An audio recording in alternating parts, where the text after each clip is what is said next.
Hello, ladies and gentlemen. My name's Cameron, and hopefully you know me as one of the three people who make games up, along with Lewis and Lawrence. And I thought I'd just put a little note before this show, as we recorded this one a fairly long time ago, before Christmas, because we're all uni students in different parts of the country, and it's fairly difficult to get together and make content all the time. So we'd like to have some stuff in reserve so that we can keep pumping it out while we're not together. But because of that, some of the information might seem a little bit outdated, or might in fact actually be out of date and entirely wrong, or our opinions may have changed on certain things. So we'll come back and revisit this topic at some point. But hopefully it's still of interest to you as you listen to it now. Also, you will notice that I mentioned there one of the three people that make this, despite the fact that I didn't mention one of the voices that will appear in this show.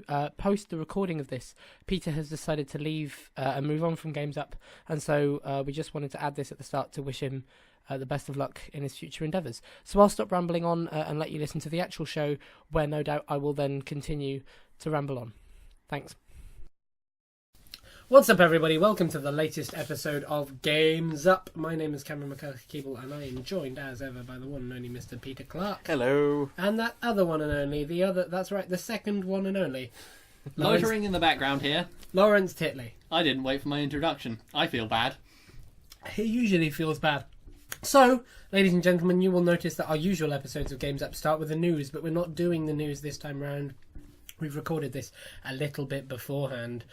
So we're going to get straight on to our topic of discussion. I believe it's brought to us by you. Let me just shuffle my papers here in an effort to sound like I'm doing this professionally. Ah, yes, The all topic, those papers. all that paper. The topic for today is hype. Hype. Whether it could be described as a good or a bad thing. Perhaps one needs to talk a little bit louder. Well, yes, for those lesser of us that are not here. Actually, that was horrible. That was horrible. I feel bad with it. Jesus. Yeah. Right. The hype machine, is it good or bad? Yeah. Cool. Alright. You want to start us off? Yeah, why not? Yeah. I have nothing good to say about hype at all. I think that it's a cynical attempt largely to obscure a critical response and to get people buying pre-orders. Because getting pre-orders is the ideal for the publisher. It's an effort to try and get money off people before they actually know whether the game is good. Okay. That's my opening shot. Okay. Do you care to add? I don't really...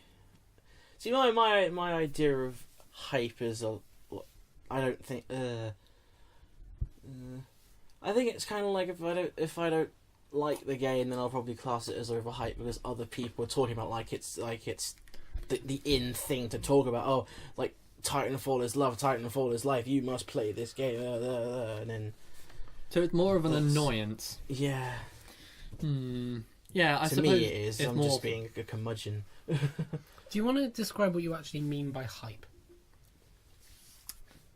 Actually, we probably should have started that, because whenever doing an argument, you should probably define your terms. Because by the hype machine, you mean things like E3, Gamescom, press conferences, big announcements, press releases, attempts to create word of mouth, attempt to hijack the viral medium of conversation. Okay.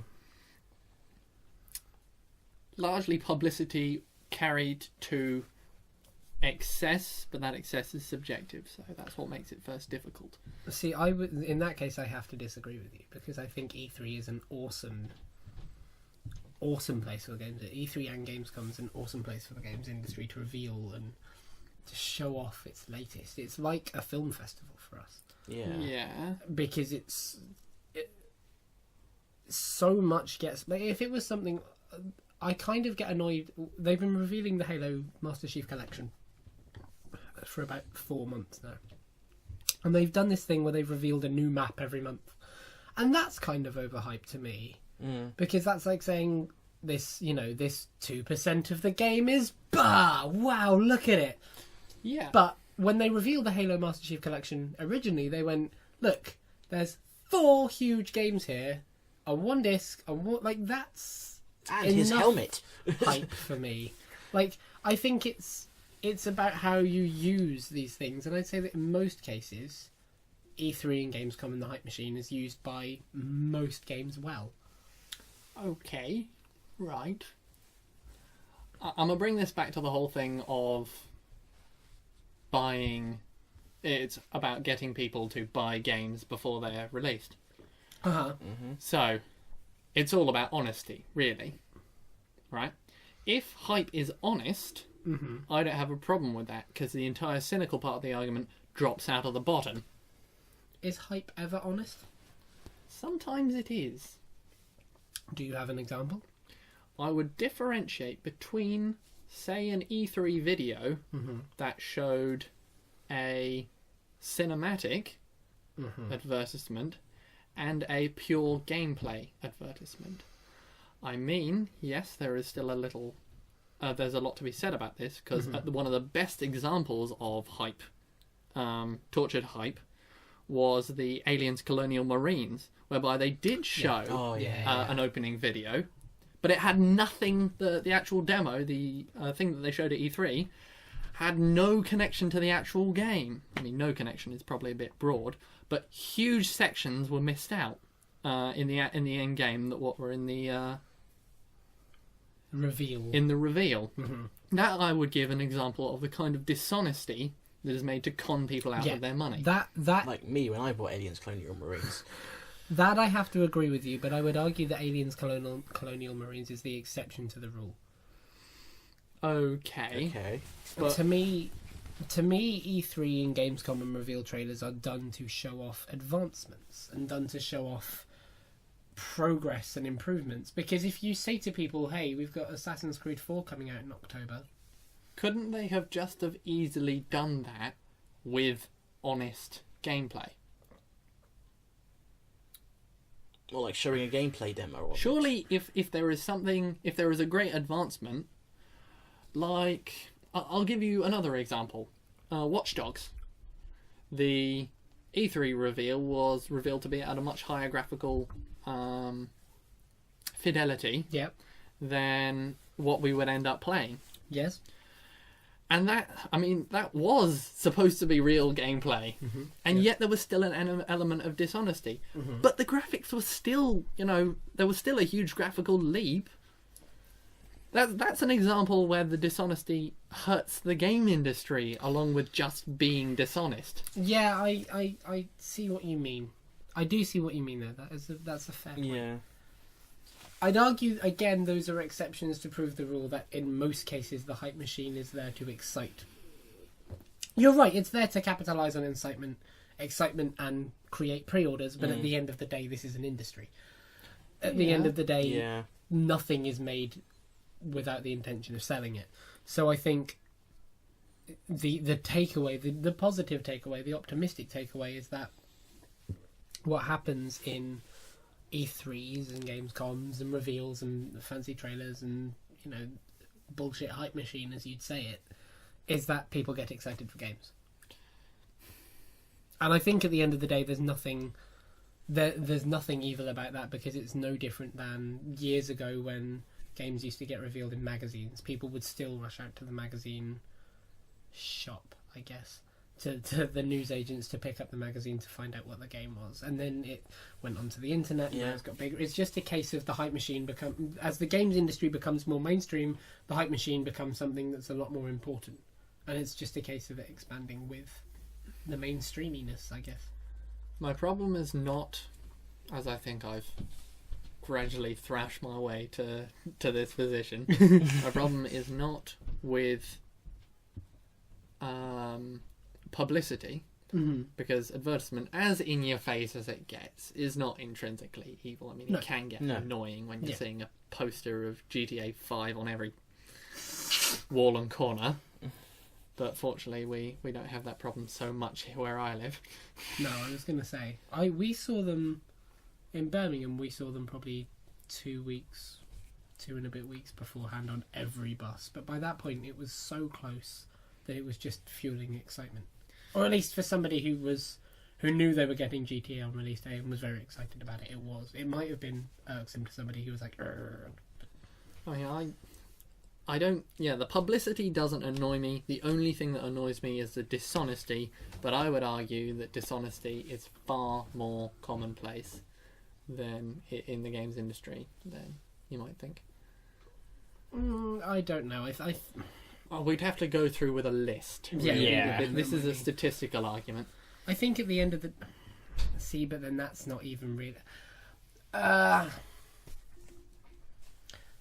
don't think dishonesty is as rampant as in the games industry as you believe it is.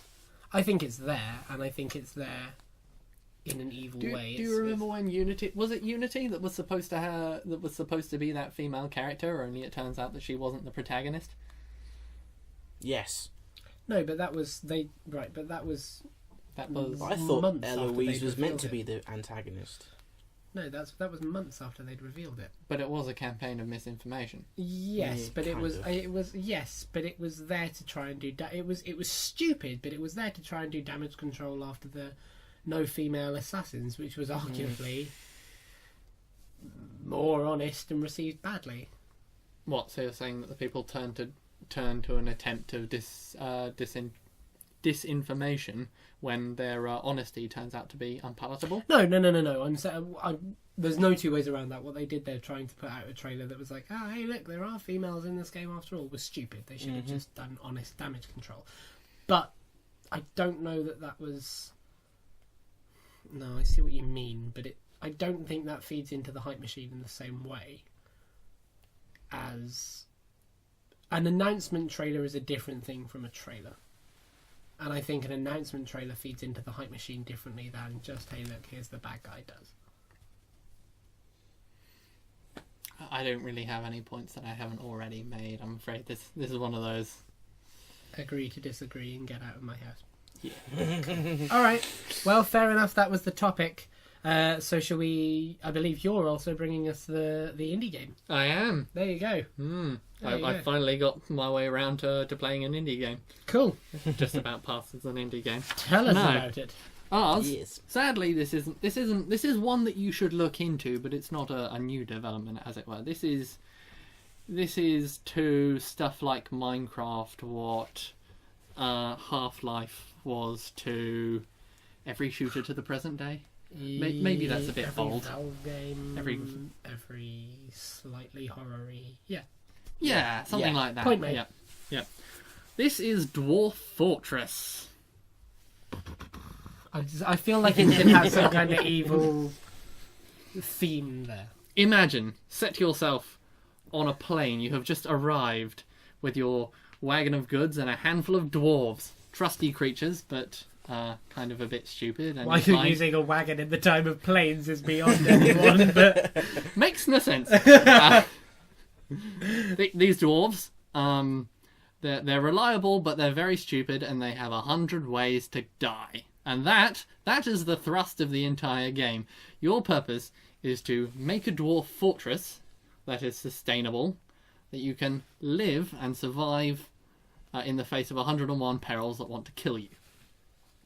Okay. Right. There are so many ways to die. I mean, the way your usual game begins is you open the game, you see a very difficult interface, you close the game, you then go to the wiki, and you start reading. It's a management game, and it's a management game that's difficult to get into because there is a lot of reading. So, would you say it's an RTS? I would say it's where... See, I don't know. I'd say it's more like SimCity than RTS. Oh, okay. Violence is less central, but still fairly there. I'd say if you took an RTS and fused it with SimCity... So it's a fortress simulation game? Sort of.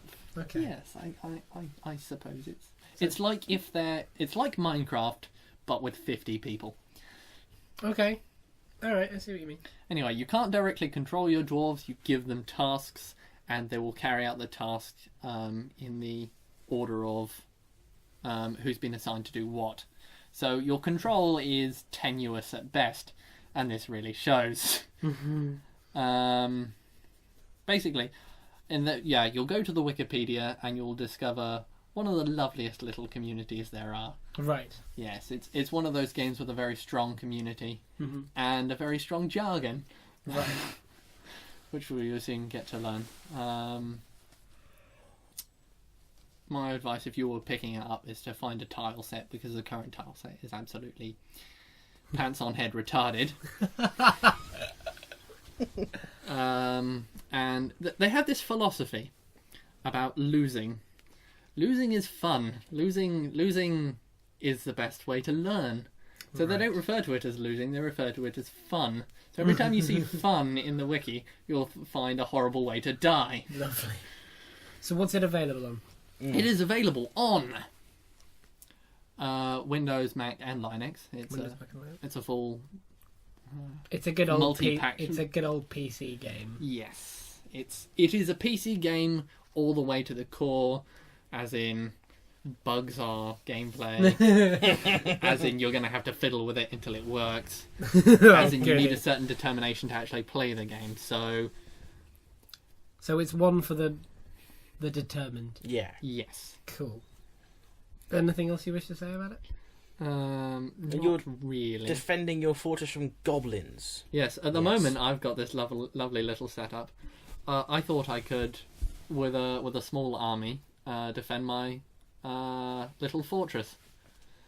Except it turns out that if a few people die, that means that every other dwarf gets angry, because dwarves don't have this coping mechanism that humans seem to have.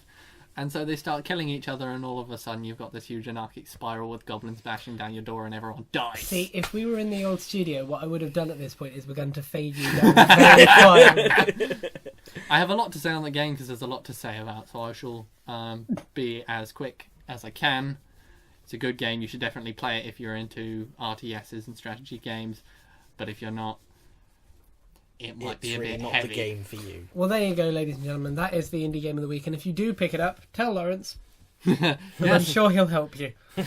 me and no one else will be interested. Well, there you go, ladies and gentlemen.